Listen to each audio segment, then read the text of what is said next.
الرحمن الرحيم الحمد لله رب العالمين والعاقبة للمتقين والصلاة والسلام على أفضل الأنبياء والمرسلين وإطرته الطيبين الطاهرين لا سيما على حجة الله في العالمين واللعنة الدائمة على أعدائهم أجمعين. سیرت ختمی مرتبت کے عنوان پر گفتگو ہو رہی تھی اور اس سال کی یہ تیسری تقریر ہے. میں نے اس سال کے آغاز میں پہلی اور دوسری دونوں تقاریر میں یہ عرض کیا تھا کہ سیرت رسول خدا خالی سن لینا بھی موجب ثواب و برکت ہے. وَرَفَعْنَا لَكَ ذِكْرَكَ، قرآن بھی اعلان کر رہا ہے کہ اے ہمارے حبیب، تمہارے ذکر کو، تمہارے تذکرے کو ہم نے بلند کیا ہے اور قیامت تک ذکر رسول اس دنیا میں ہوتا ہی رہے گا. تو خالی تاریخی واقعات کو سن لینا بھی ثواب و اجر کا مستحق بنا دیتا ہے مومن کو. لیکن اس موقع سے استفادہ کرتے ہوئے کیوں نہ تاریخ کے ان واقعات کی روشنی میں اپنے لیے بھی ہدایت کے راستے کو ڈھونڈا جائے. قیامت تک دنیا میں جہاں جہاں مسلمان ہوں گے ان کو رسول خدا اور ائمہ طاہرین کی سیرت کے ان واقعات سے سابقہ پڑے گا جو فقط تاریخوں میں لکھے ہوئے ہیں اور ہم یہ سمجھتے ہیں کہ اب دوبارہ اس کی ضرورت پیش نہیں آئے گی، جبکہ قرآن اس کے خلاف ہے. تلک الایام نداولها بین الناس، قرآن کہہ رہا ہے کہ تاریخ کو ہم دہراتے رہتے ہیں. ہم دنیا میں جس جگہ بھی ہوں اور جس دور میں بھی ہوں سیرت رسول خدا کی ہمیں ضرورت پڑے گی اپنے ماحول اور معاشرے کو بدلنے کے لیے. اور خصوصیت کے ساتھ اس سال پہلے 2 سال تو پیغمبر اسلام کی زندگی کا وہ حصہ پیش کیا گیا جس کا تعلق اعلان رسالت سے پہلے سے تھا، لیکن اس سال ہماری گفتگو شروع ہوئی ہے اس زمانے کے حالات سے کہ جب اللہ کے رسول اعلان رسالت کر چکے تھے اور حق کی بات معاشرے میں پہنچانے والے کو جتنی بھی دشمنی کا اور رکاوٹوں کا سامنا کرنا پڑتا ہے وہ سب پیغمبر اسلام کی زندگی کے ان 23 سالوں میں ہے جو اعلان رسالت کے بعد گزر رہے تھے. اور یہ بھی پتہ چلتا ہے کہ پیغام حق کو پہنچانے میں کتنی زحمتیں اٹھانا پڑیں گی اور پیغام حق سے قبول کرنے والے کو کتنے امتحان دینا پڑیں گے. آج کی ہماری گفتگو واقعات کے اعتبار سے آگے بڑھے گی اور کیونکہ مسلسل موضوع رہے گا اس لیے اس کے نتائج انشاءاللہ آئندہ منگل میں آئیں گے. بات یہاں تک پہنچی تھی کہ ابتدا میں اعلان رسالت کے بعد پیغمبر اسلام کی زندگی کے 2 حصے ہمارے سامنے آتے ہیں. پیغمبر نے جب اعلان رسالت کیا تو اس کے فوراً بعد خاموشی سے تبلیغ دین کا سلسلہ آگے بڑھنے لگا. 3 سال تک اسلام کے پیغام کو آہستہ آہستہ آگے بڑھایا گیا اور 3 سال کے بعد جب 100-125 مسلمانوں کی ایک جماعت تیار ہو گئی تو پیغمبر نے پہاڑی کی چوٹی پر کھڑے ہو کے رسالت کا اعلان پورے مکہ تک پہنچا دیا، جس کا نتیجہ یہ نکلا کہ گویا کسی نے ایٹم بم پھینک دیا ہے، ہنگامہ ہو گیا. سارا مکہ پیغمبر اسلام کی مخالفت سے تیار و آمادہ ہونے لگا. یہ بات میں پچھلی تقریر میں بیان کر چکا ہوں کہ مکے والوں کو یہ احساس تو ہونے لگا تھا، یہ اندازہ تو ہونے لگا تھا کہ کوئی نہ کوئی تبدیلی آئی ہے ہمارے ماحول اور معاشرے میں، کوئی نہ کوئی شخص ضرور ہے کہ جو ہمارے بچوں کو، جوانوں کو، بوڑھوں کو، عورتوں کو گمراہ کر رہا ہے معاذ اللہ ان کی اصطلاح میں. ایک تبدیلی آ رہی ہے معاشرے میں. پھر کچھ چھوٹے چھوٹے واقعات ایسے ہو گئے کہ جس سے ان کو یہ بھی پتا چل گیا کہ وہ کیا تبدیلی آئی. جناب ابو ذر غفاری کا حرم مکہ میں خانہ کعبہ کے دروازے کے سامنے کھڑے ہو کے اعلان حق، جس میں تمام بتوں کو جھوٹا قرار دے کے ایک خدا کی خدائی کا اعلان کیا گیا. یہ ایک واقعہ پیش آیا. ایک وہ واقعہ پیش آیا جو میں نے پچھلے سال کی تقریر میں بیان کیا تھا کہ پیغمبر کے صحابی سعد بن وقاص، جنہوں نے پیغمبر کی ہدایت کی مخالفت کی، کیونکہ پیغمبر کی ابتدائی ہدایت یہ تھی کہ پہلے 3 سال میں بلکہ پہلے 13 سال میں کہ جتنے بھی مظالم ہوں ان کو برداشت کرو، جواب نہیں دینا، اور حق کے پیغام کو پہنچانے کے لیے یہ مرحلہ بہت ضروری ہے. باطل یا دشمن کی کوشش ہوگی کہ ہمیں غصہ دلا دے. پیغمبر کا حکم ہے کہ جواب نہیں دینا ہے. چنانچہ ابو ذر غفاری پہ جب حملہ بھی ہوا اور اس حد تک ابو ذر غفاری کو زد و کوب کیا گیا کہ شہید ہونے کے قریب ہو گئے، تب بھی ہم دیکھتے ہیں کہ ابو ذر غفاری کی طرف سے کوئی جواب نہیں، مظلومیت ہے. اور اگلے دن پھر ابو ذر غفاری آئے، لیکن پیغمبر اسلام کے ایک اور صحابی تھے سعد بن وقاص. یہ وہی صحابی تھے کہ جن کا بیٹا عمر سعد میدان کربلا میں موجود تھا. یہ سعد بن وقاص نے پیغمبر کے حکم کی خلاف ورزی کر دی کہ مسلمان پہلے 3 سالوں میں جو مسلمان بنے تھے ان کو نماز تو پڑھنا پڑ رہی تھی. چنانچہ چھپ چھپ کے لوگ نماز پڑھتے تھے. پہاڑ کی ایک گھاٹی کے قریب چند مسلمان نماز میں مصروف تھے کہ اچانک اتفاقاً وہاں سے کسی کافر کا گزر ہوا. پیغمبر کا حکم تھا کہ تم کو عبادت کرنا ہی اس جگہ پہ ہے جہاں سے کوئی کافر نہ جا رہا ہو.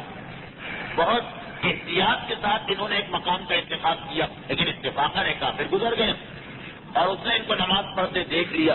خیر خاموش رہے یہ لوگ، لیکن اس نے مذاق اڑانا شروع کر دیا. تو اب باقی مسلمان تو حکم رسول کی پابندی کر رہے ہیں. سعد بن وقاص صبر نہ کر سکے اور ہاتھ میں ایک اونٹ کی ہڈی وہ اٹھا کر کافر کے سر پہ ماری کہ اس کا سر پھٹ گیا اور خون نکل آیا. مورخین اسلام لکھتے ہیں کہ یہ پہلا خون ہے جو اسلام کی حمایت میں بہایا گیا، لیکن تاریخ سے یہ پتہ چل رہا کہ یہ پیغمبر کی ہدایت کی خلاف ورزی کی جا رہی تھی.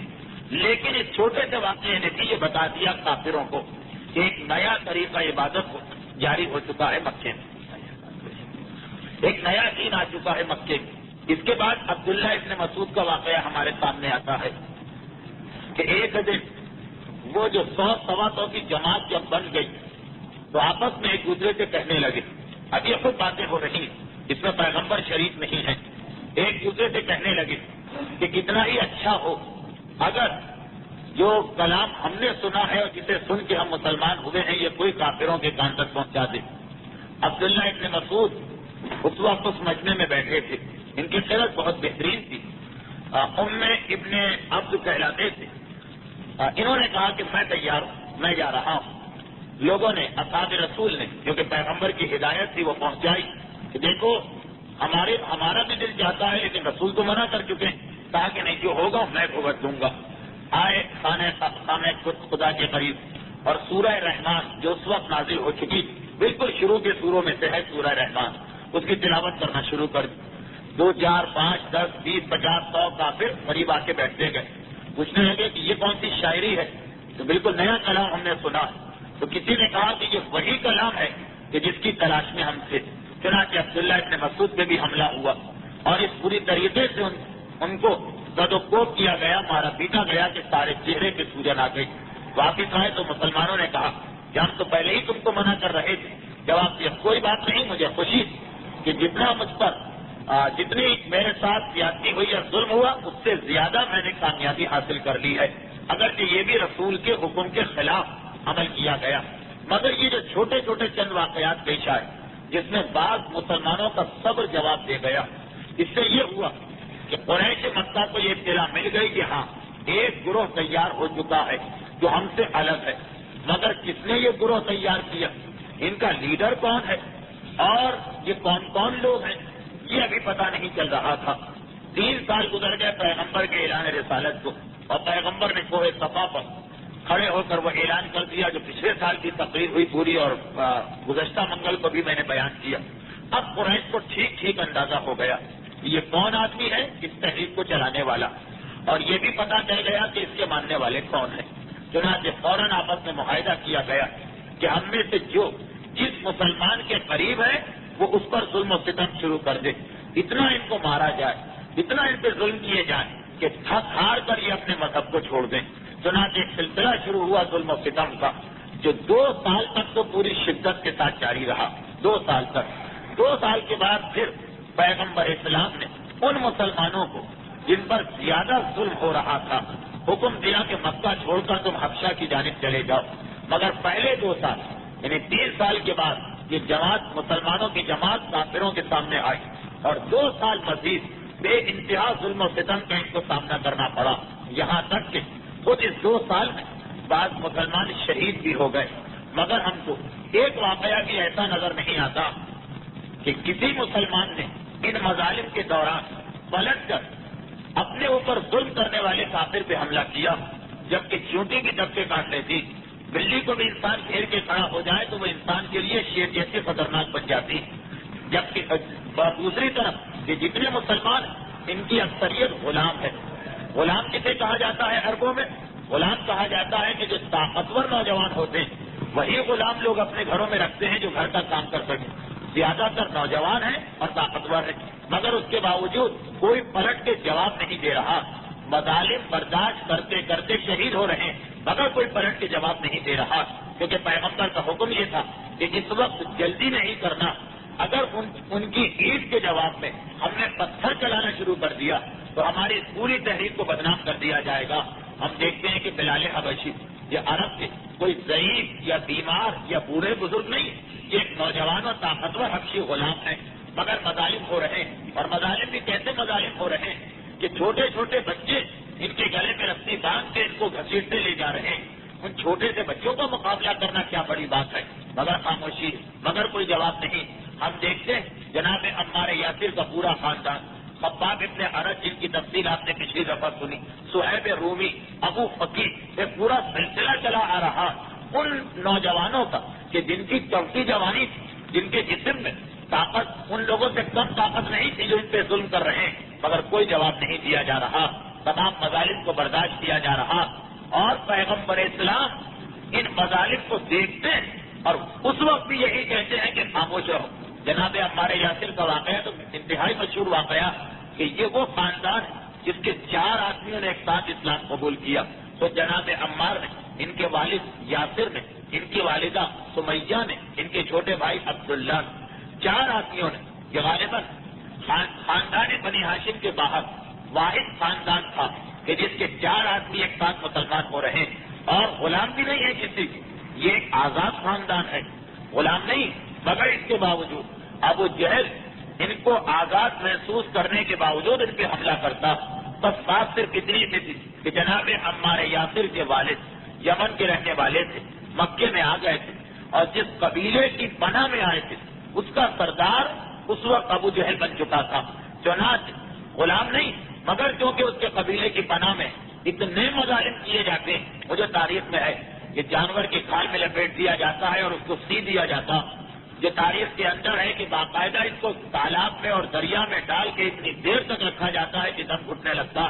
تاریخ میں ہے کہ لوہے کے کرتے بنا کے عرب کی دھوپ میں اتنی دیر تک کھڑا رکھا جاتا کہ جب ان قمیصوں کو اتارا جاتا ہے تو جسم کی کھال بھی ساتھ میں اتر آتی. اور پیغمبر اسلام یہ سارے مناظر دیکھ رہے ہیں بلکہ ان کے قریب سے بھی گزر رہے ہیں. یہ منظر دیکھا جناب عمار تڑپ کے کہتے ہیں اللہ کے رسول میری ماں اور میرے باپ کی حالت تو بہت خراب ہے، ضعیف والدین. اور پیغمبر کہتے ہیں صبر یا اعلی یاسر، اے یاسر کے خاندان والوں صبر کرو. فإن موعدکم الجنہ، خدا کا تم سے وعدہ ہے کہ وہ تم کو جنت دے گا مگر تمہیں یہاں پہ صبر کرنا. اور پھر وہ منظر بھی ہمارے سامنے آیا کہ پیغمبر کی آنکھوں کے سامنے ابو جہل نے عمار یاسر کے والد کو اٹھا کر جلتی ہوئی آگ میں پھینک دیا. عمار یاسر کی جیت نکل گئی. اس وقت بھی پیغمبر نے یہ نہیں کہا کہ بدلہ لو اور جواب دو، بس ایک جملہ کہا جس کے اثر سے یاسر آگ میں جلنے سے محفوظ ہو گئے. یا نار کونی بردن و سلامہ، یہ ایک آیت کی تلاوت کی وہ آگ یقیناً ٹھنڈی ہوئی. یہ تاریخ کا واقعہ ہے، لیکن چونکہ ہمارے یاسر کے حالات 3 سال پہلے بیان ہوئے تھے، 3 یا 4 سال پہلے، اس میں یہ بات تفصیلاً آ گئی تھی. میں مختصر کر رہا ہوں کہ پیغمبر نے قرآن کی آیت تلاوت کر کے اس آگ کو ٹھنڈا تو کروا دیا، مگر یہ نہیں جواب دیا کہ تمہیں پلٹ کے مقابلہ کرنا. صبر یا آل یاسر، صبر کرتے رہو اور خدا کے وعدے پر بھروسہ رکھو کہ جنت تمہیں مل کے رہے گی. تاریخ بتاتی ہے کہ مظالم برداشت کرتے کرتے جناب یاسر شہید ہو گئے. جناب عمار یاسر کی والدہ اور یاسر کی زوجہ سمیہ کو ابو جہل نے پرچی مار کے شہید کر دیا، مگر پیغمبر مقابلہ کرنے یا جواب دینے سے روک رہے. تاریخ کہتی ہے صہیب رومی، یہ وہ شخصیت تھی کہ جو کسی کے غلام نہیں تھے، روم کے رہنے والے بلکہ اصل میں عراقی تھے. ایک جنگ کے نتیجے میں روم والے ان کو گرفتار کر کے لے گئے اور ان کا سارا بچپنا روم میں گزرا. جوانی میں روم والوں نے ان کو مکے کے کسی آدمی کے ہاتھ بھیج دیا. مکے میں آنے کے بعد محنت و مزدوری کر کے آزادی حاصل کی اور بہت بڑی جائیداد بنا لی. مگر جب اسلام آیا اور انہوں نے اسلام کو قبول کیا تو باقاعدہ لوہے کی کنگھیوں سے ان کی پشت کی کھال کو اتارا جاتا تھا. لوہے کی بنی ہوئی کنگھیاں ان کی پشت کے اوپر پھیری جاتی تھی. مظالم برداشت کر رہے.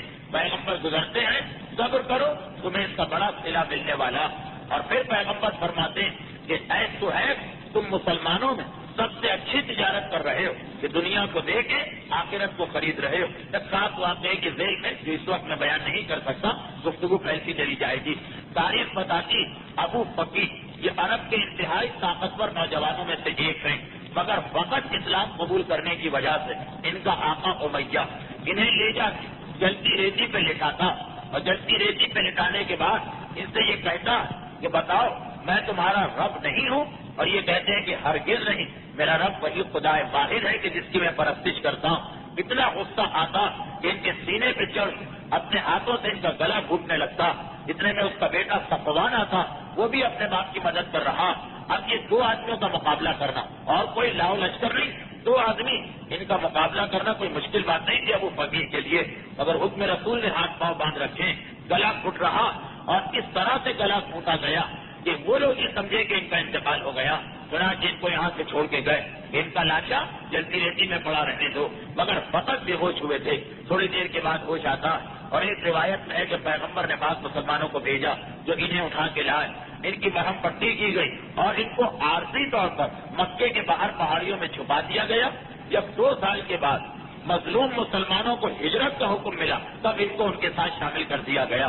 ابھی چھوٹے چھوٹے واقعات جن کی تفصیل میں اس لیے نہیں جا رہا کہ ہمارے یاسر کے حالات میں پوری ایک تقریر ہو چکی ہے. صہیب رومی کے حالات انشاءاللہ آئندہ سالوں میں کبھی مفصل آئیں گے تو دہرانے کا وقت میرے پاس نہیں ہے، اس لیے میں مختصراً اشارہ کرتے ہوئے کہ اتنے مظالم برداشت ہو رہے ہیں، اتنے مظالم برداشت ہو رہے ہیں، مگر پلٹ کے جواب دینے کا حکم نہیں دیا جاتا.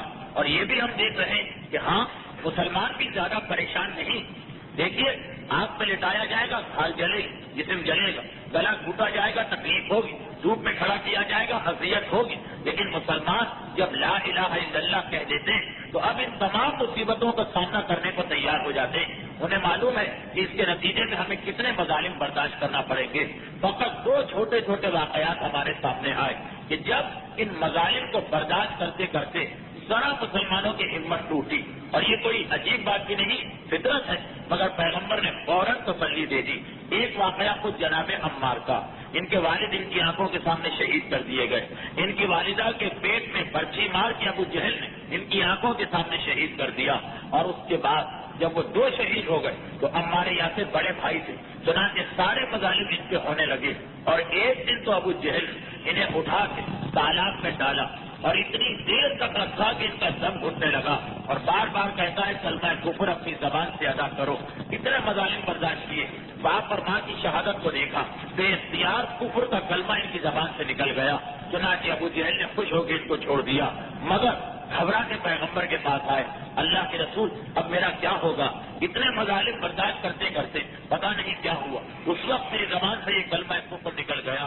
اور جیسے ہی ہمارے یاسر یہ سوال کرتے ہیں، قرآن کی آیت وحی الہی نازل ہوتی ہے کہ من کفر من بعد ایمانہ الا من اکرہ وقلبہ مطمئن، کہ وہ آدمی جو ایمان لانے کے بعد کافر ہو جائے اس پر اللہ کا سخت ترین عذاب آئے گا، سوائے ان لوگوں کے کہ جنہیں مجبور کر کے ان کی زبان سے کفر کا کلمہ نکلوایا جا رہا، جبکہ ان کے دل میں اطمینان ہے، ان کا دل مومن ہے، وہ اللہ کی نگاہ میں عذاب کے حقدار نہیں ہیں۔ جناب عمار یاسر کی تسلی کے لیے قرآن کی آیت آئی۔ یہ واقعہ ہمارے سامنے آتا ہے جب مظالم کو برداشت کرتے کرتے ایک جملہ نکل گیا اور قرآن کی آیت نے فوراً تسلی دے دی کہ گھبراؤ نہیں، تمہارے اتنے صبر کو بھی خدا نے دیکھا، تمہارے ایمان کے کوئی کم نہیں پڑا۔ اور ایک وہ واقعہ جب خباب جنہیں کی پیٹ کو جلایا جا رہا تھا اور روزانہ جلایا جاتا تھا، ایک دن گھبرا کے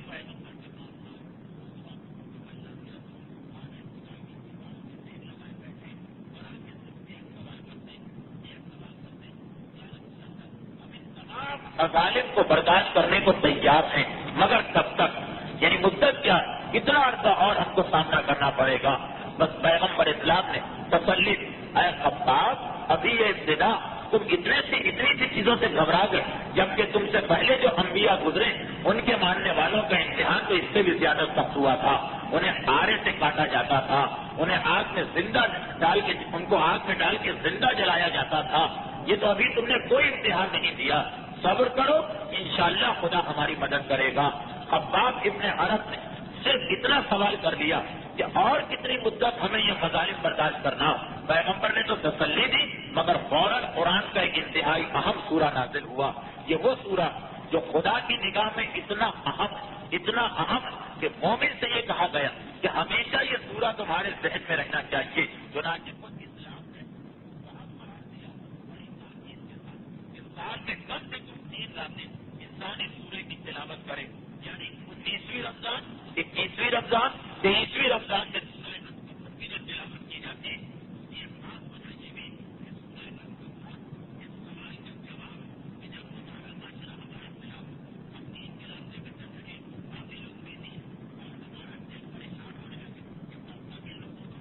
کریں، اس کا جواب سورہ عنکبوت میں ہے۔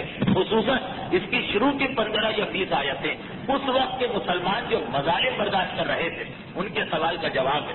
سورہ کا آغاز ہی کس طرح ہے؟ بسم اللہ الرحمن الرحیم، الف لام را، احسب الناس ان یترکوا ان یقولوا آمنا وهم لا یفتنون ولقد فتنا الذین من قبلهم فلیعلمن اللہ الذین صدقوا وليعلمن الكاذبین۔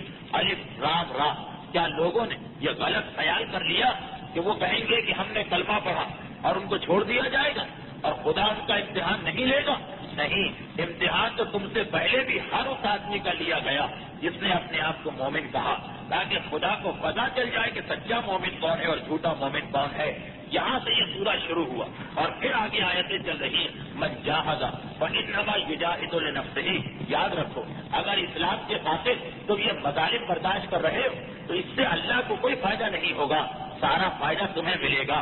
من جاہد، جو کوشش کرتا ہے، فانما یجاہد لنفسہ، وہ اپنے لیے کوشش کر رہا ہے، اللہ کو کچھ نہیں ملے گا۔ تو مسلسل تسلی ہے اس قرآن کے سورے میں۔ پہلے تو بتایا گیا کہ امتحان دینا اور اس کے بعد تسلی دی گئی۔ ضمن کیونکہ سورے کی بات آ گئی اس لیے ایک بات میں اور بھی عرض کروں، اسی سورے کی شروع کی آیتوں 4 یا 5ویں آیت ہے، اس میں ایک سوال کا جواب اور دیا گیا۔ جب ایک طرف اتنے مظالم ہو رہے تھے تو دوسری طرف قریش نے ایک اور طریقہ اختیار کیا، مسلمانوں پر ایک طرف تو ظلم شروع کی، دوسری طرف دوسرا طریقہ اختیار کیا۔ ان دونوں کا جواب اس سورے کے شروع میں ہے۔ مظالم کا جواب تو یہ آیا کہ تمہیں امتحان دینا ہے اپنے مسلمان ہونے کا، اور دوسرا کیا طریقہ اختیار کیا؟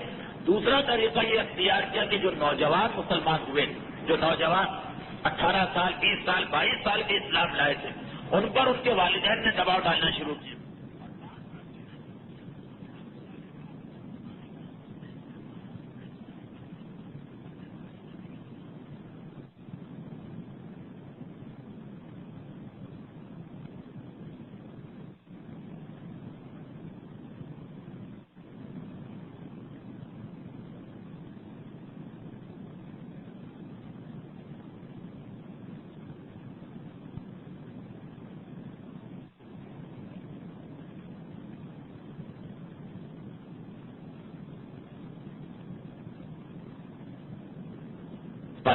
سورہ عنکبوت کی 4 آیت، یعنی بالکل لیکن وہ ان جاہدا کا لتشرک کبھی اگر والدین تمہیں مجبور کرے کہ میرا انکار کر دو یعنی شرک کرو تو خبردار ان کی بات نہ ماننا. یہ ان نوجوانوں کو دوسری جو قریش کی پلاننگ تھی, دوسرا جو منصوبہ تھا, اس کا جواب بھی مل گیا کہ اگر کوئی تمہیں اخلاقی دباؤ میں لے کہ ہم تمہارے دوست سے ہماری بات مانو, اگر بیوی شوہر کو مجبور کرنا چاہے, شوہر بیوی کو مجبور کرنا چاہے, اگر والدین اولاد کو مجبور کرنا چاہے, ایک جواب آ گیا کہ ہر سلسلے میں دوسرے کی بات مان سکتے ہو لیکن دین کے خلاف جانے میں کبھی تمہیں کسی کی بات نہیں ماننا. جب والدین کی بات نہیں مان سکتے تو دوسروں کی بات کو چھوڑو. اب یہ ماحول بن گیا کہ قریش ایک طرف مظالم شروع کی اور اتنے مظالم کہ بعض مسلمانوں کی ہمت ذرا ٹوٹی, مگر پیغمبر نے بھی تسلی دی, قرآن کا سورہ بھی ان نعمتوں کا تذکرہ کرتا ہوا آ گیا. اور سورہ عنکبوت کی آخری آیت انتہائی اہم آیت, والذین جاہدوا فینا لنہدینہم سبلنا. ایک بات اور یاد رکھو, قرآن کہہ رہا جو ہمارے دین کے لیے کوشش کرتا ہے ہم اس کی پوری پوری مدد کرتے ہیں, ہم اس کے لیے راستے کو ہموار کرتے چلے جا رہے ہیں. تسلی بھی ہے, امتحان لینے کا ہے. یہ سورہ عنکبوت کا سورہ, اسی لیے میں اکثر کہا کرتا ہوں کہ اگر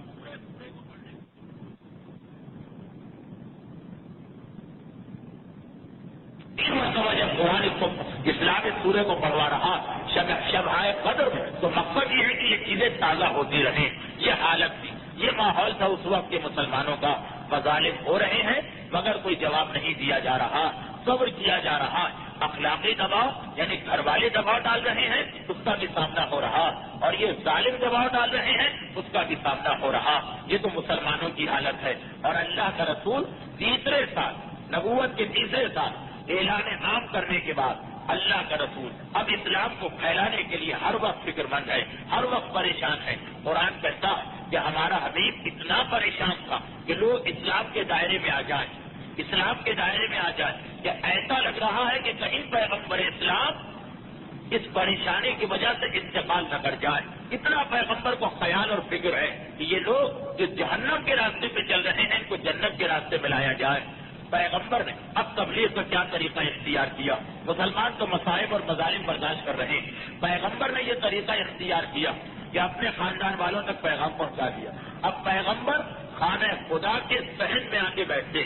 آپ کو یاد ہوگا پہلے 3 سال اللہ کے رسول ایک مکان میں جا کے بیٹھا کرتے, مگر 3 سال کے بعد جب اعلان عام ہو گیا اب پیغمبر خانہ خدا کے صحن میں آ کے بیٹھتے, یعنی کعبے کی دیوار کے قریب جو بنی ہاشم کا حصہ. اور جب کبھی باہر سے کوئی مسافر آتا ہے پیغمبر خصوصاً اس کو ڈھونڈ کے اس کے پاس پہنچتے ہیں. باہر سے کوئی قافلہ آتا ہے پیغمبر ان میں جاتے ہیں. اور عرب ہر سال 3 میلے لگایا کرتے تھے. عربوں کا یہ طریقہ کہ سال میں ان کے 3 میلے لگا کرتے تھے. رمضان کے بعد شوال کے مہینے میں پہلا میلہ لگتا تھا, شوال کے بعد ذوالقعدہ کے مہینے میں دوسرا میلہ لگتا تھا, ذوالقعدہ کے بعد ذوالحجہ کے مہینے میں تیسرا میلہ لگتا تھا. پہلا میلہ شوال میں لگتا تھا جسے قصاص کہتے تھے. قصاص ایک جگہ کا نام, مکے سے 3 دن کے فاصلے پر, طائف سے 1 دن کے فاصلے پر, مکے اور طائف کے بیچ میں. یہ بڑا اہم موقع ہوتا تھا عربوں کا, جس میں تمام عرب کے قبیلے آ کے جمع ہوتے تھے. اگر کسی کا کوئی جھگڑا ہے تو یہاں طے کیا جاتا تھا, کسی کو کسی پہ دعویٰ ہے تو وہ اپنے دعوے کو یہاں پیش کرتا تھا, اگر کوئی اختلاف ہے 2 خاندانوں میں اس کو یہاں حل کیا جاتا تھا. پورے عرب کے قبیلے یہاں آ کے جمع ہوتے تھے قصاص میں. اب پورا قبیلہ تو نہیں آ سکتا ہے, ہر ایک کے اہم منتخب لوگ یہاں آتے. یہ قصاص کا میلہ تھا. اس کے 1 مہینے کے بعد جب ذوالقعدہ کا مہینہ آتا تھا تو مکے سے کچھ میل کے فاصلے پر ایک جگہ ہے کہ جسے مرو زہران کہتے تھے, آج کل اس کا نام ہے وادی فاطمہ. مکے کے قریب رہنے والے جانتے ہیں آج کل اس کا نام وادی فاطمہ. اس میں پہاڑ ہے مجنہ پہاڑ, اس پہاڑ کے نیچے اور میلہ لگتا تھا, دوسرا میلہ. یہ ذرا چھوٹا میلہ تھا. اس کے بعد تیسرا مہینہ ذوالحجہ کا آتا. حجہ کے مہینے میں مکہ اور عرفات کے بیچ میں پہاڑی ہے ذوالمجاز کی پہاڑی, ذوالمجاز, وہاں پہ تیسرا میلہ لگتا تھا. یہ میلہ بھی بہت اہم ہوتا تھا کیونکہ یہ ذوالحجہ کی پہلی تاریخ سے لے کر 8 تاریخ تک یہ میلہ لگا رہتا ہے. اور 8 ذوالحجہ سے یہ میلہ اس طرح ختم ہوتا کہ جتنے لوگ اس میں آ گئے وہ یہاں سے اٹھ کے عرفات میں جاتے تھے اور ان کا حج شروع ہو جاتا تھا, اور پھر وہاں سے مینا کے میدان میں بقرعید کو آتے تھے اور ان کا حج مکمل ہوتا تھا. تو حج سے پہلے جس آدمی کو حج کرنا وہ اس میلے میں شریک ہوتا تھا ذی المجاز کے، یہاں سے سب ڈائریکٹ حج میں پہنچ جاتے تھے۔ ابھی جو سال میں 3 میلے لگ رہے ہیں، پیغمبر ان تینوں میلوں کو استعمال کرتے، وہ کاس کے میلے میں پہنچ جاتے اور عرب کے تمام قبیلے کے نمائندے ہر ایک تک پیغام اسلام پہنچاتے۔ اگلے مہینے دوسرا میلہ لگتا ہے، پیغمبر اس میں بھی شریک ہوتے ہیں اور وہاں بھی جا کر ہر ایک کو پیغام دیتے۔ اور تیسرا جو میلہ لگتا تھا ذی المجاز کا، پیغمبر اس میں پہلے دن سے شریک ہوتے تھے اور انہی کے ساتھ عرفات جاتے تھے۔ میلے میں بھی یہ قرآن کی آیتوں کی تلاوت، عرفات میں بھی قرآن کی تلاوت، مینا میں بھی قرآن کی تلاوت، یعنی پیغمبر نے طریقہ بتایا کہ اس طرح سے اپنی دعوت کو باہر بھی پھیلانا۔ چنانچہ بہت ہی مشہور روایتیں ہیں کہ لوگوں نے خود پیغمبر اسلام کو، ان لوگوں نے جو بعد میں مسلمان ہوئے، حالت کفر میں دیکھا کہ پیغمبر کس طرح سے تبلیغ اسلام کر رہے ہیں۔ چنانچہ ایک راوی کہتا کہ میں نے اپنی آنکھوں سے یہ منظر دیکھا، میں اپنے والد کے ساتھ اس سال ذی المجاز کے میلے میں آیا تھا کیونکہ ہم لوگوں کو حج کرنا تھا۔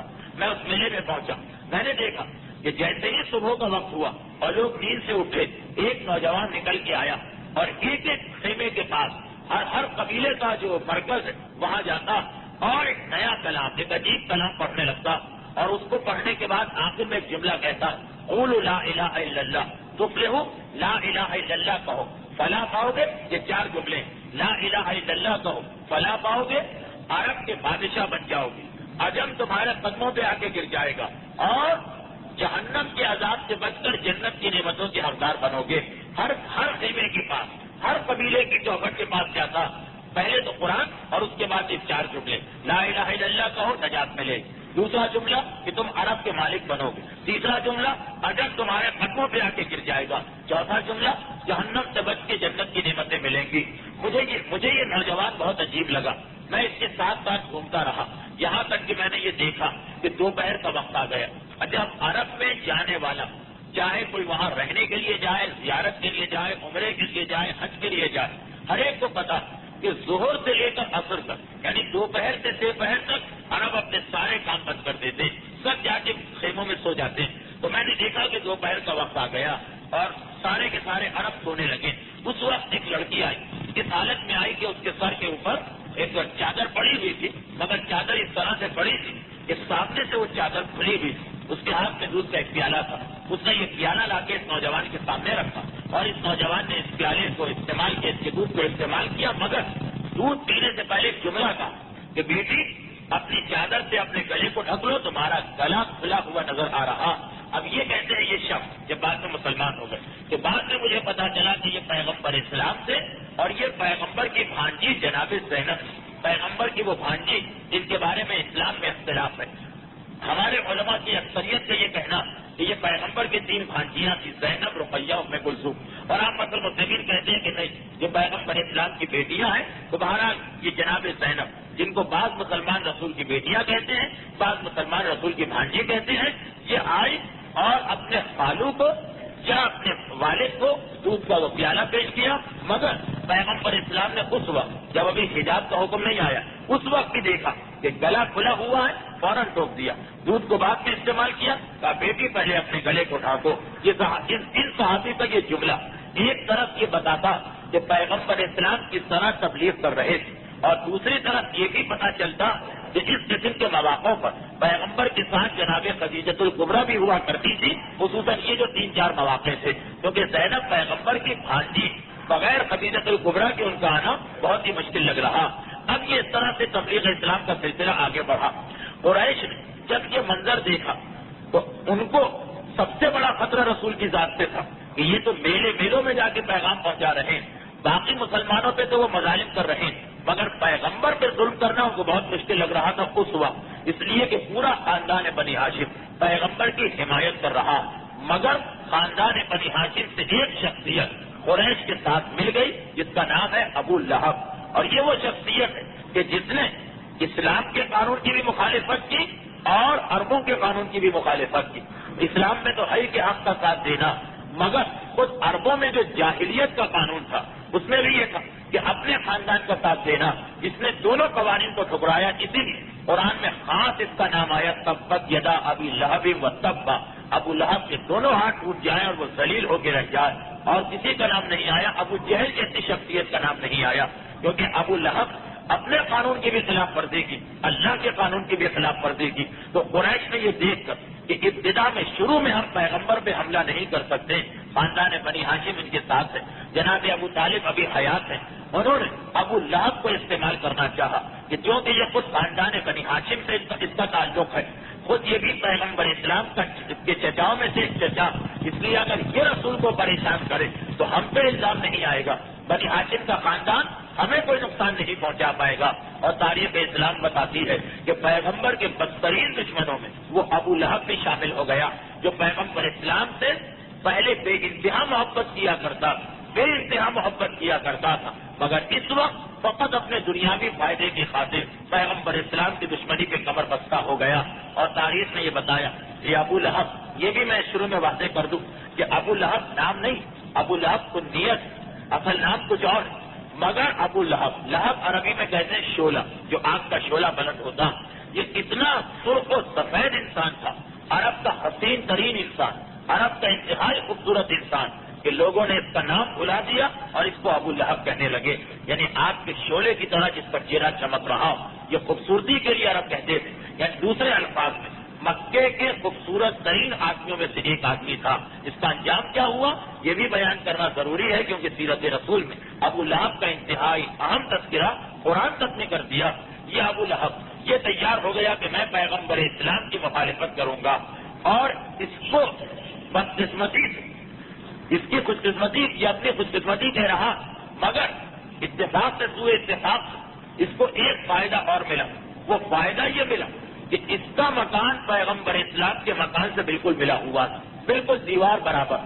باقی ابو جہل وغیرہ پیغمبر اسلام کے گھر سے دور رہتے ہیں، ظلم کرنے کے لیے انہیں پیغمبر کو ڈھونڈنا پڑتا، اور یہ تو دیوار ملا ہوا ہے، دیوار ملا ہوا پڑوسی، کیونکہ سارے بھائیوں کے مکان ایک لائن میں تھے۔ جناب عبداللہ کا مکان تھا، اس سے ملا ہوا ابو لہب کا مکان تھا، جناب ابو طالب کا مکان جناب عبداللہ کے مکان کے پیچھے، آج بھی آپ مکے میں جا کے دیکھ سکتے ہیں، تو 3 مکانات تھے پیغمبر کے مکان کے 3 طرف، چوتھی طرف سڑک تھی، ایک طرف ابو طالب کا مکان ہے جو پیچھے کی جانب، دائیں طرف ابو لہب کا مکان ہے، بائیں طرف عقبہ کا مکان ہے۔ چنانچہ پیغمبر اکثر کہا کرتے ہیں کہ مکے میں میں 2 انتہائی بدترین پڑوسیوں کے درمیان رہ چکا ہوں، کہ پیغمبر نے مدینے میں ایک مرتبہ ارشاد فرمایا تھا۔ تو ابو لہب نے اپنا طریقہ یہ بنا لیا تھا، اب پرانے مکانات، چھوٹی چھوٹی دیواریں، وہ اور اس کی بیوی بھی مظالم میں کچھ کم نہیں تھی۔ اس قرآن نے خاص طور پہ اس کا تذکرہ کیا، وامرأتہ حمالۃ الحطب، اور اس کی بیوی جو لکڑیاں اٹھا کے لانے والی، اسی سورے میں اس کا تذکرہ۔ اچھا، اس کی بیوی کے بارے میں ایک بات میں اور واضح کر دوں کہ اس کی بیوی کا نام ام جمیل ہے، اور اس کا تذکرہ بعد میں آئے گا، لیکن یہ ام جمیل ابو سفیان کی بہن ہے، اور حاکم شام امیر معاویہ کی سگی پھوپھی۔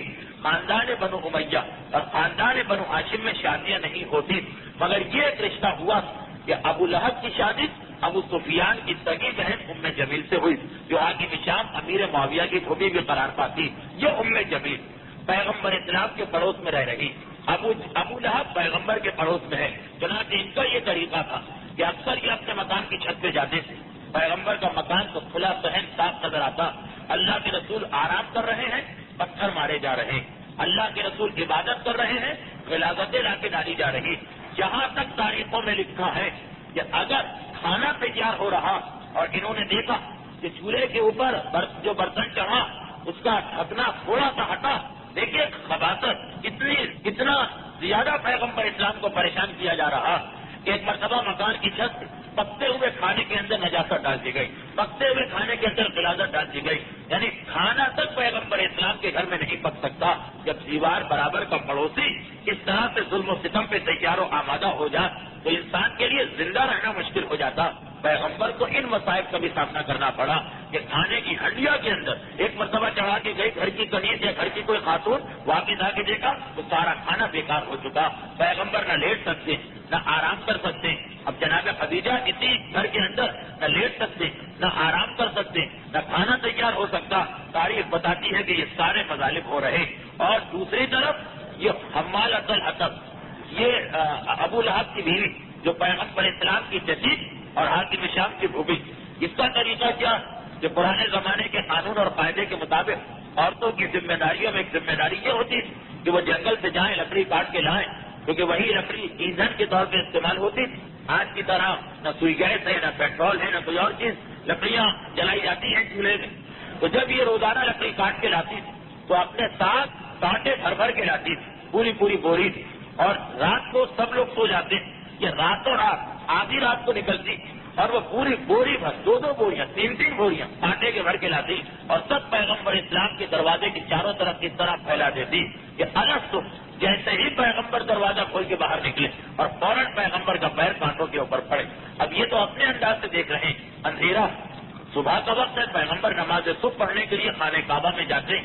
ابتدائی اسلامی سے 2 نمازیں واجب، صبح کی نماز اور مغرب کی نماز. صبح کی نماز کے لیے گھر سے نکلے اور جیسے ہی گھر سے نکلے، اب اسے تو نہیں پتا کہ پیغمبر اسلام کا مقام، مرتبہ، معجزہ. پیغمبر سوتا ہے تب بھی پیغمبر کی آنکھیں دیکھ رہی ہوتی ہیں، وہ تو اپنے انداز سے سمجھ رہی. روزانہ پیغمبر کے پاؤں زخمی ہوتے، روزانہ کسی حالت میں پیغمبر گھر سے نکلتے ہیں تو وہ کانٹے بچھانے والی اور کوڑا پھینکنے والی جس عورت کا اب تک تذکرہ تھا وہ یہی ام جمیل ہے. اور ابو لہب وہ بھی اپنی بیوی کے ساتھ شریک ہے. بعض چیزیں ایسی ہوتی کہ عورتوں تک محدود رہتی، مثلاً کھانے کے اندر غلاظت ڈال دینا، مگر ابو لہب بذات خود اپنی بیوی کے ساتھ شریک ہو رہا اور یہ سارے مظالم کر رہا. اور ابو لہب، یہ وہی ابو لہب کہ جس نے اس کے بعد اپنے بیٹوں سے ایک مطالبہ کیا. ابو لہب کے 2 بیٹے تھے، ایک کا نام تھا عتبہ، ایک کا نام تھا عتیبہ. یہ عتبہ اور عتیبہ عرب میں بہت زیادہ عام نام ہے، یعنی اور بھی آپ کو بہت سارے عتبہ اور عتیبہ ملیں گے. ابو لہب کے بھی 2 بیٹوں کے نام عتبہ اور عتیبہ تھے. پیغمبر اسلام نے اپنی 2 بھانجیوں کا، رقیہ اور ام کلثوم، جو پیغمبر اسلام کی بیٹیاں کہلائی جاتی ہیں، بعض مسلمانوں کے نزدیک، بعض کے نزدیک بھانجیاں. پیغمبر نے اپنی 2 بھانجیوں کا نکاح ابو لہب کے 2 بیٹوں سے کیا تھا. اسلام سے پہلے کی بات ہے. اس میں اختلاف ہے کہ رخصتی ہو گئی تھی یا رخصتی نہیں ہوئی تھی. وہ رقیہ اور ام کلثوم جن کا نکاح بعد میں حضرت عثمان سے ہوا تھا، لیکن پہلے یہ ابو لہب کے بیٹوں کے نکاح میں تھی، یہاں تک کہ اعلان رسالت ہو گیا. اور اعلان رسالت کے بعد بھی یہ ابو لہب کے مشرک اور کافر بیٹوں کے نکاح میں تھی. ابو لہب پہلے تو اس طرح پیغمبر کو پریشان کیا، اس کے بعد پھر خاندانی جھگڑوں کے ذریعے سے پریشان کرنا چاہا. آپ دیکھیں گے کہ جب کوئی آدمی کسی کو پریشان کرنے پہ تل جاتا تو ہر پریشان کرتا، اس کے روزگار کو ختم کرنے کی کوشش کرتا، اس کو چاہتا ہے کہ ملازمت سے نکال دیا جائے، اس کا جینا دوبھر کر دیتا ہے اور پھر کچھ اور نہ کرے تو گھر میں اس کے فساد اور جھگڑا ڈلوانے کی کوشش کرتا. اب یہ وہ لڑکیاں جنہیں پیغمبر اسلام نے پالا، پیغمبر کے گھر میں ان کی پرورش ہوئی. ایک عام مومن اور مومنہ کی تکلیف پیغمبر سے برداشت نہیں ہو رہی اور خود اپنی بیوی کی بہن کی بیٹیاں، اپنی بھانجیاں. مگر ابو لہب نے اپنے بیٹوں کو بلایا اور کہا کہ آج سے میرا تم سے ملنا حرام ہو جائے گا. وہ بیٹے اپنے گھر میں رہتے ہیں، باپ کے گھر میں نہیں، لیکن آج سے میرے تمہارے تعلقات ختم. اگر تم اپنی بیویوں کو طلاق نہیں دو گے تاکہ پیغمبر اسلام جو طلاق یافتہ بھانجیوں کا بھی بوجھ بڑھ جائے. اب دیکھیے جو کچھ آج کل ہوتا اسی کو ذہن میں رکھ کے سوچیے کہ آج کل بھی آپ کو ایسے ہی واقعات نظر آئیں گے. چنانچہ یہ دونوں بیٹے گھر جاتے ہیں اور گھر جا کر اپنی بیویوں کو طلاق دے کے نکال دیتے ہیں. ایک روایت میں ہے کہ جب رخصتی ہو گئی اور ایک روایت میں ہے کہ رخصتی نہیں ہوئی تھی تو انہوں نے رخصتی کرنے سے انکار کر دیا اور ویسے ہی طلاق دے دی. اور پھر تاریخ یہ بتاتی ہے کہ یہ عتبہ اور عتیبہ دونوں پیغمبر کے پاس آئے اور آنے کے بعد کہا کہ ہم نے تمہاری بیٹیوں کو چھوڑ دیا.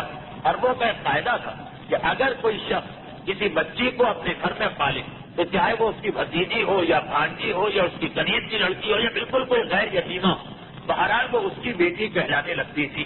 ہم نے تمہاری بیٹیوں کو چھوڑ دیا. پیغمبر کو آگے پیغام دیا اور ان میں عتبہ نے یہ پیغام بھی دیا اور پیغام دینے کے بعد پیغمبر اسلام کے چہرے پہ تھوکا. کوشش کی پیغمبر کے چہرے پہ تھوکنے، وہی حرکت جو اس کا باپ اپنے مکان کی چھت پہ کھڑے ہو کے کرتا تھا. مگر ذات رسالت، یہ ایک تقریر میں بتا چکا ہوں کہ پیغمبر کے جسم کے بھی 23 معجزے، یہ تھوک چلا تو اس کے منہ سے پیغمبر تک نہ پہنچ سکا. اور پیغمبر نے ایک جملہ کہا، یہ جو پیغمبر کے معجزات میں لکھا جاتا کہ خدا تجھ پر کتے جیسے جانور کو مسلط کرے گا. اب یہ میں واقعہ اس لیے بھی پڑھ رہا ہوں کہ اس سے آپ کو یہ اندازہ ہو جائے کہ قریش پیغمبر اسلام کی رسالت کا انکار کر رہے ہیں مگر دل میں پیغمبر کی سچائی کو مانتے ہیں. عتبہ نے پیغمبر کے چہرے پہ تھوکنے کی گستاخی، اس کا تھوک تو نہ پہنچ سکا مگر پیغمبر نے جملہ کہا، خدا تجھ پر ایک کتے جیسے جانور کو مسلط کرے. اور وہ واپس اپنے گھر میں آیا, بہت ڈرتا ہوں. باپ نے کہا کہ بابا میرے چچا زاد بھائی نے مجھ سے یہ کہہ دیا. اب چچا زاد بھائی میرے چچا کے بیٹے نے مجھ سے یہ کہا. ابو لہب نے کہا اسے کہنے وہ تو ایسی ہی باتیں کہا کرتا ہے, مگر دل میں خوف و ڈر محسوس تھا. چنانچہ تعریف بتاتی کہ اس کے بعد سے ابو لہب نے اپنے بیٹے کو اکیلے کہیں جانے نہ دیا. ایک مرتبہ چند مہینوں کے بعد انتہائی ضروری تجارت, ہاں اس کا نتیجہ انشاءاللہ آئندہ نکلے گا. حفاظت کرتا ہوا چلا, یہاں تک کہ ایک مقام پر جب یہ لوگ پہنچے تو وہاں کے رہنے والے آئے اور کہا کہ یہ جگہ ایسی ہے کہ جہاں پہ درندے اکثر گھومتے رہتے ہیں. اب یہ جو سنا ابو لہب نے اس کی جان نکل گئی. حکم دیا اپنے قافلے والوں کو کہ چاروں طرف اونٹوں کی ایک دیوار بنا کے کھڑا کر دو, ایک سے دوسرا, دوسرے سے تیسرا, تیسرے سے چوتھا اونٹ اس طرح ملا کے کھڑا کرو کہ میں اور میرا بیٹا اس کے بیچ میں آ کے محفوظ ہو جائے. اتنی حفاظت کی فکر ہو رہی, مگر پھر بھی تاریخ بتاتی کہ رات کو ایک شیر نے حملہ کیا, اونٹوں پر سے چھلانگ لگا کے آیا اور اسی ادبا کے گلے کو اس انداز سے پھاڑ کے گیا کہ جس طرح سے پیغمبر خبر دے کے گئے تھے. صبح ابو لہب کی آنکھ کھلی, روتا پیٹنا اپنے بیٹے کا لاشا لے کے واپس آتا ہے. لیکن اتنا ڈر اور خوف پیدا ہونا, یہ خود بتا رہا کہ قریش مکہ پیغمبر کا مذاق اڑا رہے ہیں, پیغمبر کی باتوں کو غلط کہہ رہے ہیں. دل میں ان کا یہ خیال ضرور ہے کہ اس کی بات سچ ہے اور جو یہ کہے گا وہ سچ نکلے گی. ابو لہب کا بیٹا تو اس طرح جہنم واصل ہوا, مگر یہ بھی اس کی خباثت, یہ بھی ایک تو کافر یا ظالم بہرحال ایک حد تک ظلم کر سکتا ہے, مگر اس کی حالت کو دیکھ, اپنے بیٹے کی موت کو دیکھ رہا. مگر دوسری جانب جب پیغمبر اسلام کے بیٹوں کا انتقال ہونا شروع ہوا, پیغمبر اسلام کے یہاں جناب فاطمہ کی ولادت سے پہلے 2 یا 3 بیٹے ہوئے تھے. ایک کا نام قاسم تھا, ایک کا نام عبداللہ تھا, ایک کا نام طیب تھا, اور انہیں کو طاہر بھی کہا کرتے تھے. یہ 3 بیٹے پیغمبر اسلام کے یہاں ہوئے تھے اعلان رسالت سے پہلے, اور اعلان رسالت کے کچھ عرصے کے بعد ایک ایک کر کے ان کا انتقال ہونا شروع ہو گیا. جب ان میں سے آخری بیٹے کا انتقال ہوا تبھی قریش نے رسول کو وہ طعنہ دیا تھا کہ اب تو آپ ابتر ہو گئے, اب تو آپ کی نسل ختم ہو کے رہ گئی. اور قرآن کی وہ آیت نازل ہوئی کہ انا آتیناک الکوثر فصلی لربک وانحر ان شانئک هو الابتر. تو تاریخ کہتی کہ جس وقت پیغمبر اسلام کے دوسرے بیٹے کا انتقال ہوا, پہلے بیٹے جناب قاسم کا انتقال اعلان نبوت سے پہلے ہو گیا تھا, اعلان نبوت کے 3 یا 4 سال کے بعد دوسرے بیٹے کا انتقال ہوا. اب اختلاف ہے, جھگڑا ہے, تعلقات ختم ہے, مگر بہرحال ہے ایک ہی خاندان. قریش کے کافروں کے ماحول میں بھی اس کو پرسہ دینے تو آنا, مگر اس کی حالت کیا ہو کہ اس خوشی کی حالت میں اپنے گھر سے نکل کے حرم کی جانب دوڑا کہ وہاں جو اس کے دوست بیٹھے تھے ابو جہل, ولید, عتبہ, شیبہ, سب گھبرا کے کہنے لگے کہ ابو لہب کیا بات, بھاگیوں کی طرح دوڑے چلے آ رہے ہو. تو کہا کہ آج میں ایک بہت بڑی خوشخبری لے کے آیا ہوں, کیا تمہیں نہیں پتا کہ محمد کا بیٹا مارا گیا اور اب اس کی رسالت ختم ہونے جا رہی. یعنی تاریخ کہتی ہے کہ خود اس کے دوستوں نے بھی ایک مرتبہ حیرت کے ساتھ کہا کہ تمہارے بھتیجے کی اولاد کا انتقال ہوا اور تم عید منا رہے ہو, تم خوشی منا رہے ہو.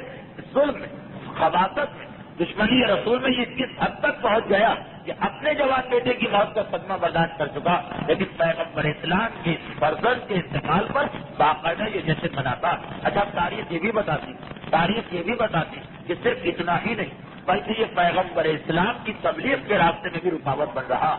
اس طریقے سے وہی راوی جن کی ایک روایت آپ نے سنی کہ پیغمبر کو میں نے دیکھا کہ وہ قبیلوں میں جا کے تبلیغ اسلام کر رہے ہیں. بس یہ میرے آخری جملے ہیں, باقی واقعہ ان کا مکمل ہوگا. کہ وہی راوی کہتے ہیں کہ میں نے ایک اور عجیب منظر دیکھا, وہی ذی المجاز کا میلہ جو ذی الحج کے مہینے میں مینا اور عرفات کے قریب لگایا جاتا, جہاں سے لوگ اٹھ کے حج پہ چلے جاتے. وہ راوی کہتا ہے کہ میں نے ایک عجیب منظر دیکھا کہ وہی نوجوان, بلکہ یہ روایت 3-4 آدمیوں کی ہے جن سب کو تاریخ تبری میں نقل کیا گیا. 3-4 الگ الگ آدمیوں نے یہ واقعہ دیکھا کہ ہم نے یہ دیکھا کہ وہی نوجوان وہ آ رہا, ایک ایک قبیلے کے پاس جاتا ہے, تبلیغ کرتا ہے, قرآن کی آیتیں سناتا ہے, وہ 4 جملے کہتا, لا الہ الا اللہ کہو بھلا پاؤ, عرب کے مالک بنو گے, عجم تمہارے قدموں پہ گرے گا, جہنم سے بچ کے جنت کی نعمتیں تمہیں ملے. لیکن ادھر اس کی بات ختم ہوتی. میں نے یہ دیکھا کہ اس کے پیچھے اس کا ہم عمر کچھ اس سے بڑا ایک اور شخص چلا رہا جیسے ہی اس کی بات ختم ہوتی وہ بآواز بلند کہتا ہے عرب کے لوگوں اس کی باتوں میں نہ آنا، یہ میرا بھتیجا اور تمہیں گمراہ کرنے آ رہا، میں گواہی دیتا ہوں کہ یہ بالکل جھوٹا، میں گواہی دیتا ہوں کہ یہ بالکل غلط ہے۔ اب یہ لوگ کہہ رہے ہیں، یعنی 3-4 آدمیوں نے 3-4 سالوں میں یہ واقعہ دیکھا، یہ 1 سال کی بات نہیں کہ ہم نے یہ دیکھا کہ کس طریقے سے وہ پیچھے آ رہا۔ کسی سے پوچھا، پتا چلا کہ رسول کا چچا ابو لہب۔ فقط اتنا ہی نہیں بلکہ وہ لوگ کہتے ہیں کہ ہم نے یہ بھی دیکھا کہ 2-3 خیموں کے بعد جب اس کے آگے وہ نوجوان بڑھا جو رسالت کا اعلان کر رہا تو اس کا چچا جو پیچھے آ کر یہ کہتا جا رہا کہ یہ بالکل جھوٹا ہے میرا بھتیجا، معاذ اللہ، اس کی باتوں میں نہ آنا، یہ تمہیں گمراہ کر رہا۔ اس کے بعد ہم نے دیکھا کہ جب وہ جو 40 سالہ نوجوان ہے وہ آگے بڑھتا گیا، اس نے اپنے چچا کی بات نہیں سنی تو وہ اس کا چچا ہاتھوں میں پتھر لے کے آگے بڑھا اور اپنے بھتیجے کے پاؤں میں اتنی سختی کے ساتھ، اتنی تیزی کے ساتھ یہ پتھر مارنا شروع کر دیے کہ پاؤں کی کھال پھٹ گئی اور جوتیاں خون سے بھر گئیں۔ مگر عجیب تھا، وہ نوجوان بھی اپنے آپ کو زخمی دیکھ رہا، پتھر اس کے اوپر گر رہے اور پتھر مارنے والا کوئی اور نہیں، کوئی اور ہوتا تو خاندان بنو ہاشم میدان میں نکل آتا۔ خود خاندان بنو ہاشم سے تعلق رکھنے والا رسول خدا کا چچا پتھر مار رہا تاکہ پیغمبر اسلام کے پاؤں اتنے زخمی ہو جائیں کہ پیغمبر چل بھی نہ سکے۔ مگر جتنا وہ زخمی کرتا جاتا ہے اتنا ہی یہ نوجوان آگے بڑھ کے ایک ایک قبیلے تک اپنا پیغام پہنچا رہا۔ تو دشمنی میں کس حد تک پہنچ گیا کہ گھر میں ہے تو دشمن، پیغمبر باہر تبلیغ کرے تو دشمن، ہاتھوں میں پتھر لے کے پیغمبر کے پیچھے چلے، پیغمبر کی بھانجیوں کو طلاق دلوا کر پیغمبر کو ایک ذہنی پریشانی میں مبتلا کرنا چاہے، پیغمبر کے گھر میں اگر کوئی خدا کی طرف سے امتحان ہو تو اس کو وہ عید اور خوشی منائے۔ یہ ابو لہب کا کردار تھا، مگر ہوا کیا؟ اس کا انجام کیا ہوا؟ اس کا نتیجہ کیا ہوا؟ جسے قرآن نے کہا تبت یدا ابی لہب بتر کہ ذلیل و خوار ہو کے مارا جائے گا، اس بری طرح سے مارا گیا کہ اس کے اپنے بیٹے اس کی میت کے ہاتھ لگانے کو تیار نہ تھے۔ انشاءاللہ ابو لہب کا بیان آئندہ مکمل ہوگا۔ یہ اس لیے میں بتا رہا ہوں تاکہ یہ اندازہ ہو جائے کہ حق کے راستے میں رکاوٹ پیدا کرنے والے شروع میں کامیاب نظر آتے ہیں مگر بعد میں اتنے ناکام ہوتے ہیں کہ سگے بیٹے باپ کی میت کو ہاتھ لگانے کو تیار نہ تھے، نوکروں کو مزدوروں کو بلا کے میت کو پھینکوایا گیا۔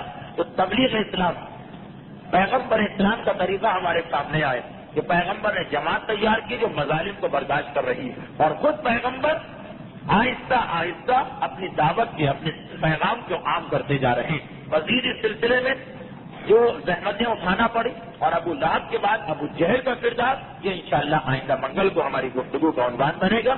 تقریر کی حد تک تو آج کی گفتگو ختم ہو گئی۔ اس سے پہلے کہ میں مسائل کے بارے میں کوئی اعلان کروں، آپ حضرات سے التماس ہے کہ ایک مرتبہ بآواز بلند درود بھیجیں محمد والے۔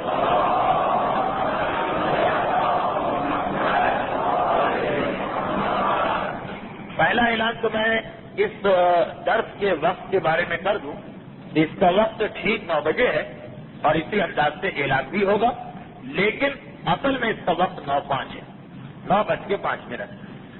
9 بجے جو بعض لوگوں کی عادت ہوتی ہے خبر نامہ دیکھ کے نکلتے ہیں تو خبریں سن کے، تو 9:05 اس کا وقت ہے۔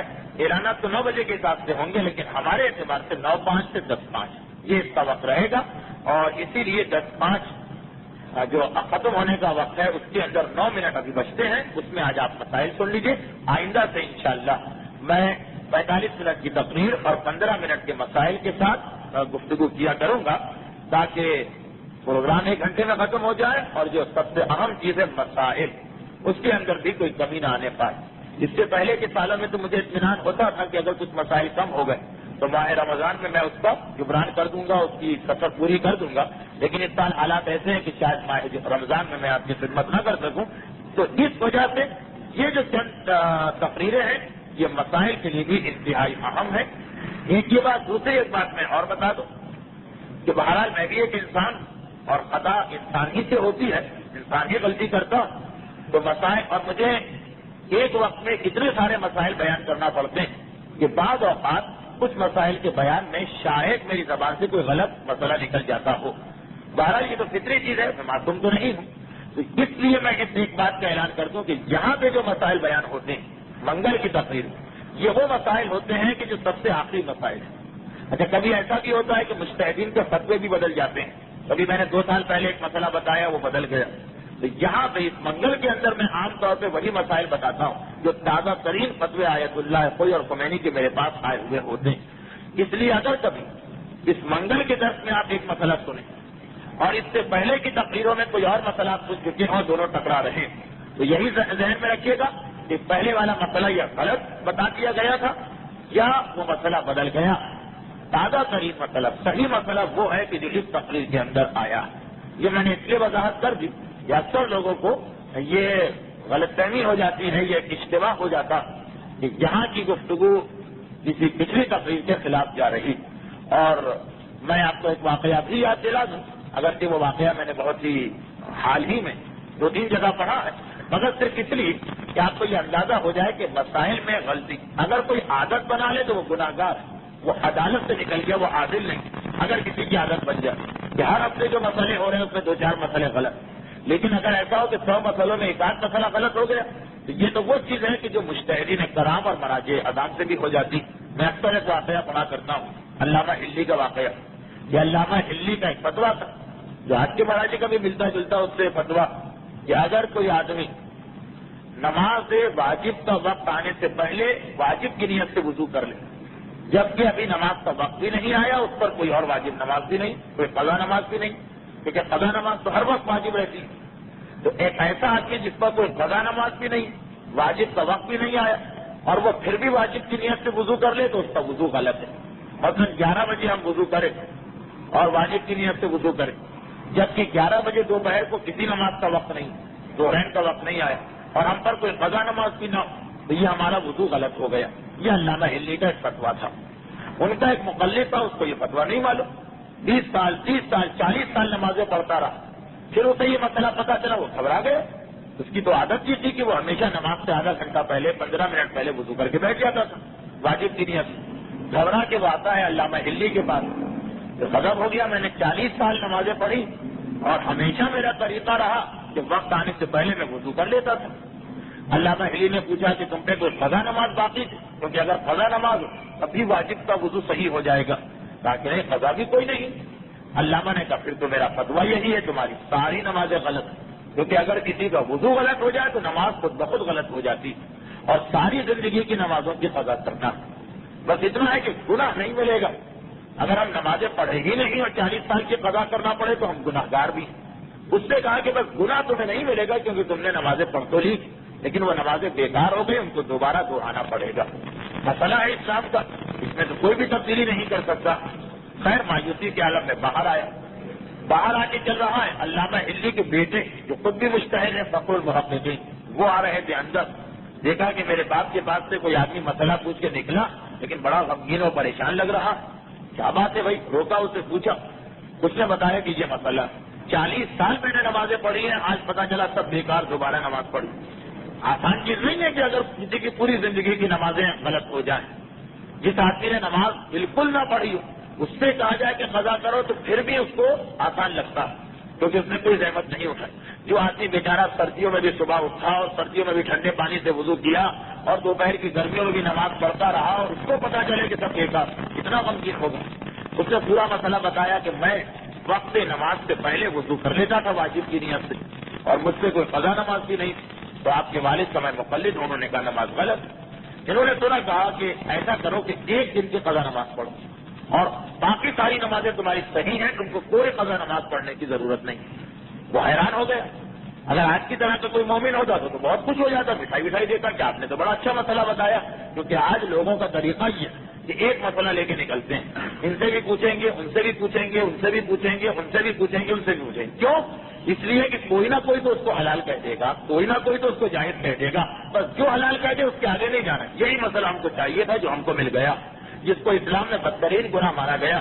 لیکن وہ جو آدمی تھا وہ مسئلہ پوچھنے آیا تھا خوف خدا کی وجہ سے، اس کو ایک راستہ بھی نظر آ رہا ہے کہ 40 سال کی نمازیں معاف ہو گئی، اور اپنے دل سے بھی ایک مجتہد کہہ رہا ہے کہ مت پڑھو نماز، مگر گھبرا گئے کہ میں کیسے یہ بات مانوں؟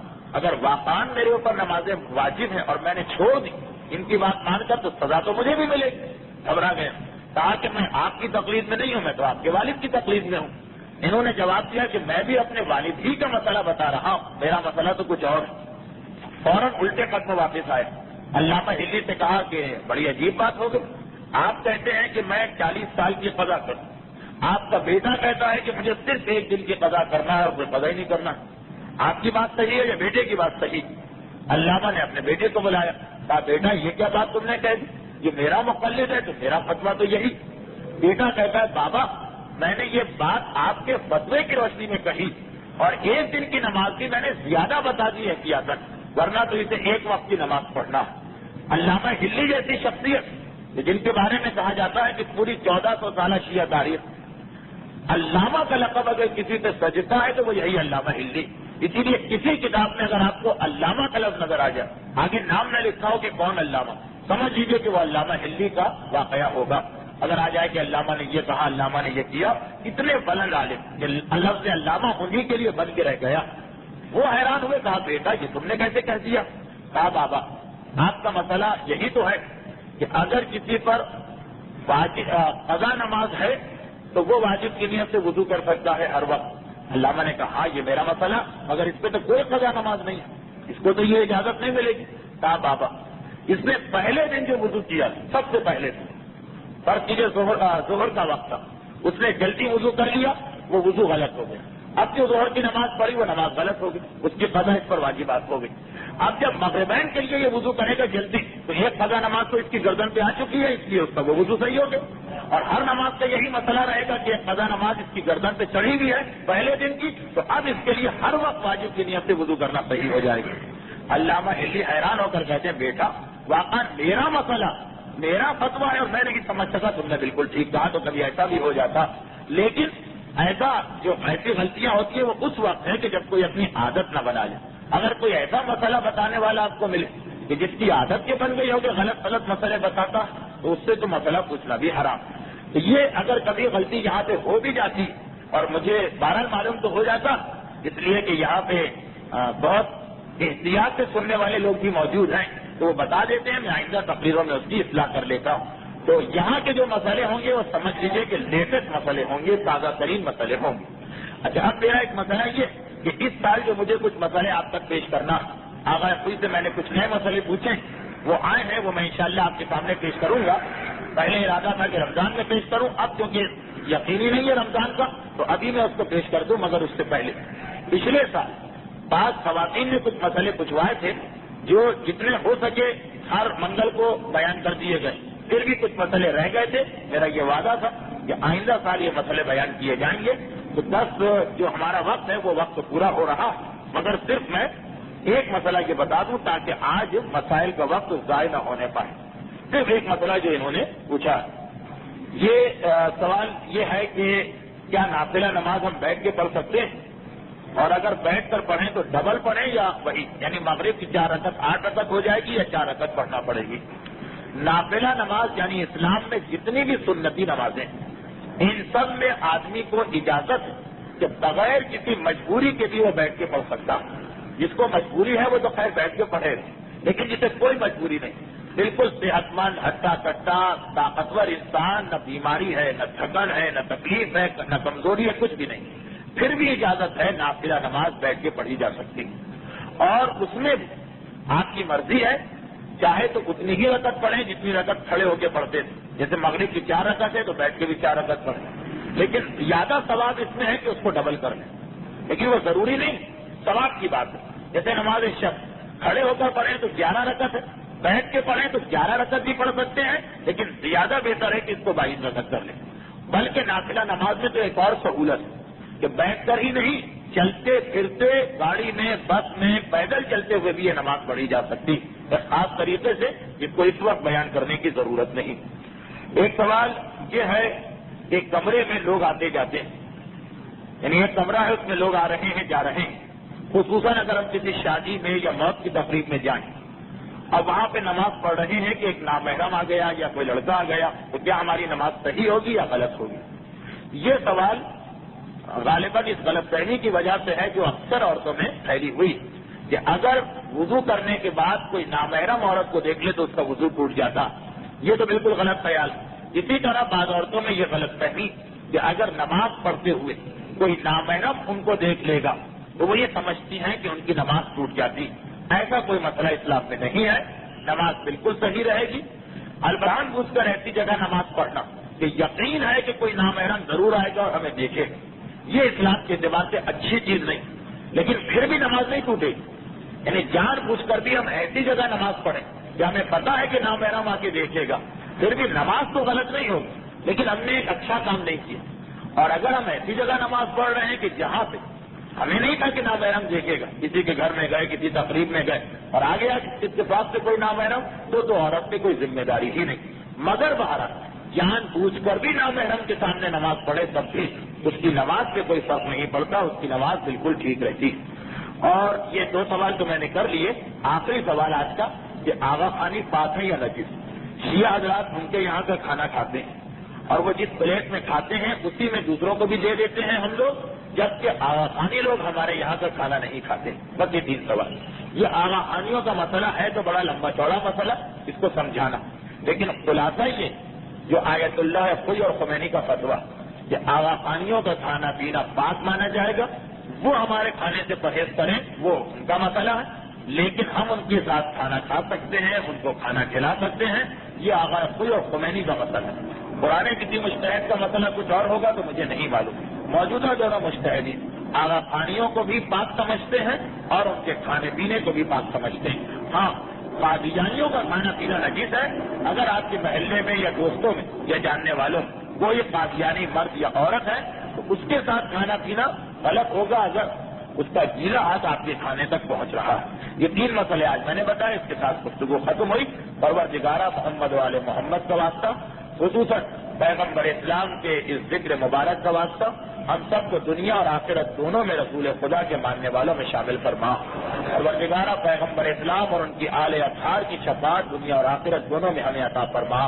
پروردگارہ ہمیں یہ توفیق عطا فرما کہ ذکر رسول کو سننے کے بعد اس کے مطابق عمل بھی کریں، اور پروردگارہ اس ذکر رسول کے ساتھ پیغمبر اسلام کے مکمل سیرت کے نظام کے قیام کے لیے پیغمبر اسلام ہی کے جانشین و وارث امام زمانہ کے ظہور میں تعجیل فرما۔ ربنا تقبل منا انک انت السمیع العلیم۔